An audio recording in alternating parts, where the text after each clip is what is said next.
What?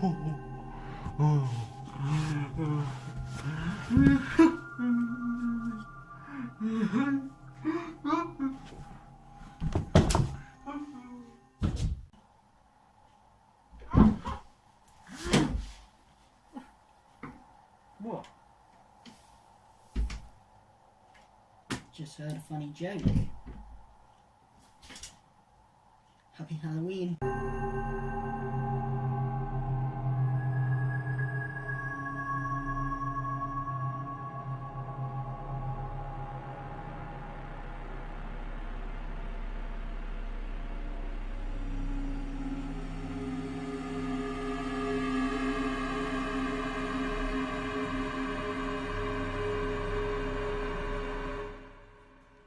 Hello guys, and welcome to a brand new video from me, Pickles Parker Reviews. Now today is Halloween, so I thought I would do another Halloween special just like I did last year. Apart from this time, I'm actually going to get out on Halloween and it's going to be a better video. Now last year I decided to do my top 10 scariest Doctor Who episodes, and I thought about maybe re-ranking that list, but I decided to actually do a different thing and do my top 5 scariest Doctor Who monsters. Start with some honourable mentions.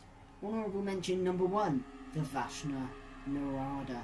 Honourable mention number 2, the Boneless. Honourable mention number 3, the Peg Dolls. And honourable mention number 4, the Midnight Entity.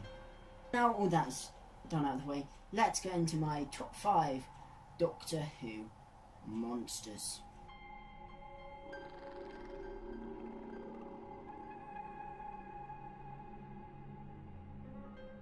So coming in at number 5, I've kind of cheated and I've done a joint number 5, and it is the Daleks and the Cybermen. Now the Daleks and the Cybermen only make it to number 5 because they're not scary on a consistent basis. Now that is one of the things that I think for you to succeed on this list, you have to be consistently scary in all your appearances. The Daleks and Cybermen aren't. Obviously with them both being over 50 years old, it's quite hard for the Daleks and the Cybermen to be very scary in every single one of their appearances, which is natural, but I just think, you know, they've got good ideas. The Daleks are Nazis personified in these, you know, these creatures, these metal creatures that were humanoid but turned themselves into blobs to survive, and they hate everything that is not them, and they will not stop killing anything that is not them until they become the only thing in the universe. It's a horrifying concept. You know, it's that racial purity that I think makes the Daleks so scary, and also that drive that they will kill anyone they see that isn't Dalek. You know, they will not stop. But unfortunately, that is not something that appears in every single Doctor Who story, especially not in the new series. And I think that the Daleks, you know, I think are certainly scary in a lot of appearances. Like the whole thing of hide behind your sofa was because of the Daleks in their first appearance in 1963. But, you know, I just don't think they're very consistent.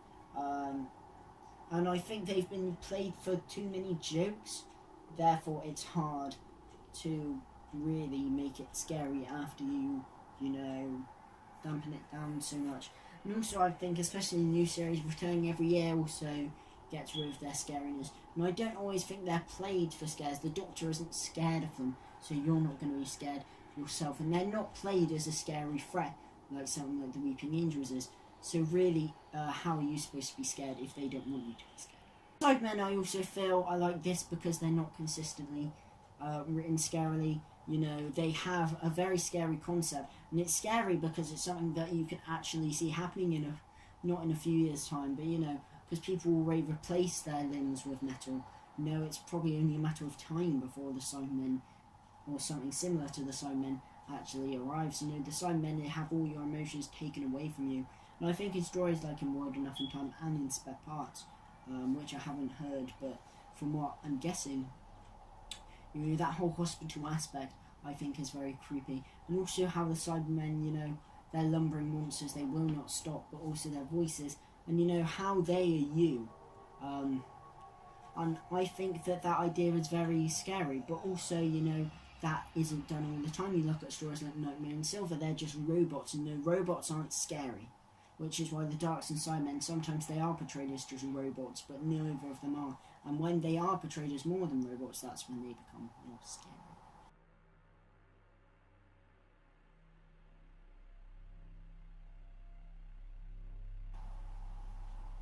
So yes, at number 4 we have the Flood. Now, the Flood are very creepy indeed. I didn't watch The Water of Mars until quite recently, for the second time since I originally watched it, because I was so creeped out by it. The Flood are scary. Like, their look, apparently they had to be changed because they were deemed too scary to go out on television.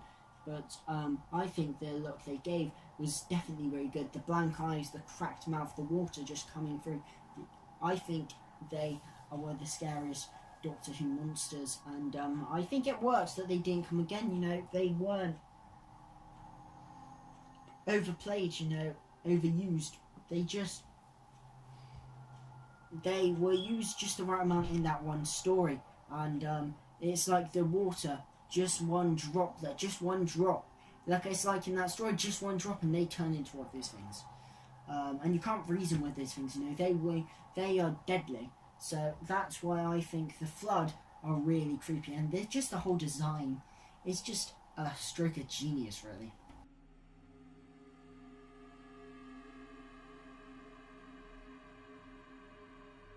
Number 3, I've gone for the Silence. Now, Silence are a villain that you almost think they're used more than they are. They really only appear in 4 stories throughout their whole entire run. But I think they are very creepy. I think the design is very good. It's all kind of like distorted and, you know, really quite horrifying. So I think the design is really good. And I think it's just one of those cases where prosthetics easily beat CGI because they look really, really good. You know, those huge hands and their voices, I think, is really, really quite creepy. And I think they don't even have to do anything. I think it's just the fact, you know, that you won't remember them. Like, how are you supposed to know? I think they could really work well in a horror film. And I think it's like that scene when Amy in Day of the Moon, when she's in that nursery, and then she looks up and she sees like a whole freaking mess of silence. I think that is just, it's brilliant stuff. Although they ultimately, people kind of see them in a negative way because they're tied up with the whole Doctor dying thing, I think as a villain on their own, I think they're very quite creepy.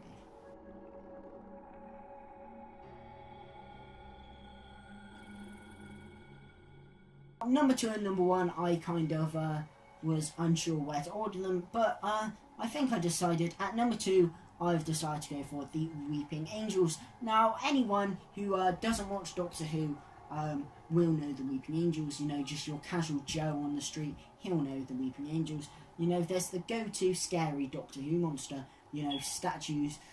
They're just statues, and then when you look away, they move and they displace you in time. I think it's a golden concept by Moffat. You know, in Blink they are petrifying, and I think there's the mythos is added to in Time of Angels, Flesh and Stone, where, you know, images of an angel can become an angel, and then when they're all in that maze, and then they see and all of those statues are weeping angels, I think it is just petrifying. You know, I think the music for the Weeping Angels really helps as well. You know, it really helps to add the scariness. The one thing that I think the Weeping Angels, you know, only becomes second, because I think they're not necessarily overused, but in their final appearance in Angels Take Manhattan, the scariness of the angels isn't really played upon, and they're not really utilised that well in that story. So that's why they only make number 2 for me. But they're still some of the scariest Doctor Who villains created.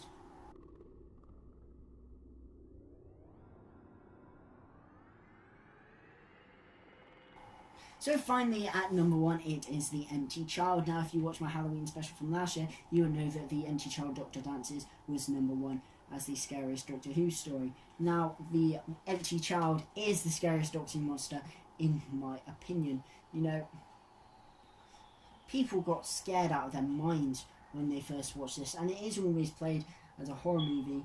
Like, it's just a small kid, you know, he can't do anything, but it's like the innocence that gets you, and it's just the soft voice, "Are you my mummy?" And I think then when you have the adults just going, "Are you my mummy?" it's just one touch, and then the transformation that you get from Dr. Constantine into like the empty child, it is horrifying stuff. It is really quite creepy, and yeah, I don't think they'll beat the empty child, because, you know, I was scared out of my mind for quite a few days when I watched the empty child, the Doctor dances for the first time. He is so creepy. I think it would take something pretty special to top him out of the scariest Doctor Who monster. So, thank you guys for watching. Obviously this list was just from Modern Who, because I haven't watched enough classics to really judge. But yeah, I think what is your list of your top 5 scariest Doctor Who monsters? Put it down below, and yeah, leave a like if you've enjoyed this video, and leave a sub and hit that notification bell. Thank you guys for watching, and of course, happy Halloween.